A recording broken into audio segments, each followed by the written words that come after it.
खुश रहना है तो जिंदगी के फैसले अपनी परिस्थितियों को देख कर लें। दुनिया को देखकर जो फैसले लेते हैं वो दुखी ही रहते हैं। कोई कुछ भी कहे, बस अपने आप को शांत रखो, क्योंकि सूरज की किरणें कितनी भी तेज क्यों ना हो, समुद्र सूखा नहीं करते।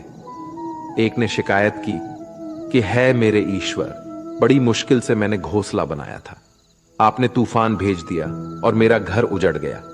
ऊपर से आवाज आई, तेरे घोंसले में सांप आया था तुझे खाने के लिए, इसलिए तूफान भेजा था ताकि तुम जाग जाओ और उड़ सको और तुम्हारी जान सुरक्षित रहे। हमारी जिंदगी में कितनी मुसीबतें आती हैं, हमें पता भी नहीं होता कि हमारा परमात्मा हमें किस तरह परेशानी से बचाता है।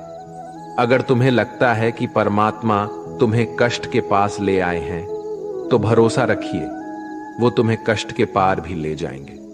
मन की पीड़ा का कोई अंत नहीं, इसलिए दूसरों को कोसने से कोई लाभ नहीं है। इसका सबसे सरल उपाय है कि अपने मन को ईश्वर को समर्पित कर दो। ईश्वर के साथ जुड़ते ही जीवन में खुशियों का, सुकून का, संयम का, सहन शक्ति का, प्रेम का, नई ऊर्जा का, जीवन के सही राह का, संतुष्टि का आरंभ जरूर हो जाता है। और हमारा मन पीड़ा से कैसे मुक्त होता है पता भी नहीं चलता। अगर प्रभु तुमसे ज्यादा इंतजार करवा रहे हैं तो तैयार रहना, वो उससे कहीं ज्यादा देने वाले हैं जितना तुमने मांगा है। जिस तरह लोग मुर्दे इंसान को कंधा देना पुण्य समझते हैं, काश इस तरह जिंदा इंसान को सहारा देना पुण्य समझने लगते तो जिंदगी आसान हो जाती। मत सोच इतना कि जिंदगी के बारे में, जिसने जिंदगी दी है उसने भी तो कुछ सोचा होगा ना। आपका बीता हुआ कल भले ही कष्टों से भरा हुआ हो, पर आने वाला कल आपके हाथों में है। मन अंधा होता है, इसके पास अपना कोई ज्ञान नहीं होता। मन कुछ नहीं जानता और ना ही सही मार्गदर्शन करता है। इसलिए आप अंधे मन की बातें मानकर जरूरी कामों को टालना बंद कीजिए। आप हमेशा अपनी बुद्धि से काम लीजिए, मन से नहीं, क्योंकि अंधा मन हमेशा आपको जरूरी कामों को करने से रोक देता है। जब आप बुद्धि के जरिए जरूरी कामों को करना शुरू कर देंगे तो धीरे धीरे आपका मन आपका मित्र बनता चला जाएगा। लेकिन अभी आपका मन आपका दुश्मन बना हुआ है, जो आपको दिन पे दिन बर्बाद कर रहा है। मन से सोचे, कार्यों को मुंह से बाहर मत निकालो। जिस प्रकार किसी गुप्त मंत्र की रक्षा करते हैं, उसी प्रकार अपने बड़े लक्ष्यों को मन में रखकर उसकी रक्षा करो। गुप्त रहकर उस पूरे काम को करो और तभी बोलो जब काम पूरा हो जाए। क्योंकि अधिकतर लोग अपनी तकलीफ से दुखी नहीं है जितना दूसरों की तरक्की देखकर दुखी है।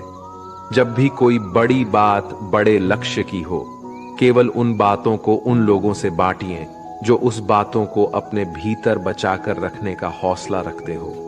यदि कभी आर्थिक स्थिति कमजोर हो जाए, यदि कभी बड़ा नुकसान हो जाए, यदि कभी सब कुछ चोरी हो जाए, नष्ट हो जाए, उस बात को अपने अंदर बचाकर रख लेना।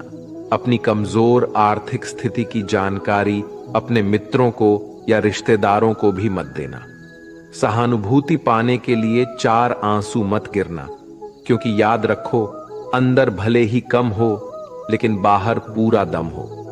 क्योंकि यदि लोगों को पता चल जाएगा कि आपके पास पैसों की कमी है, आर्थिक स्थिति की दिक्कत है, वो अपना पैसा आपके व्यवहार से निकाल लेंगे और समय से पहले आप खत्म हो जाएंगे।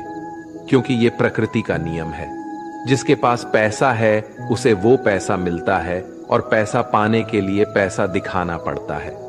तो जब आर्थिक स्थिति कमजोर हो तो ज्यादा मुस्कुराएं और ज्यादा सशक्त दिखाइए, क्योंकि लोग उतना ही समझ पाते हैं जितना आप उनको दिखाते हैं।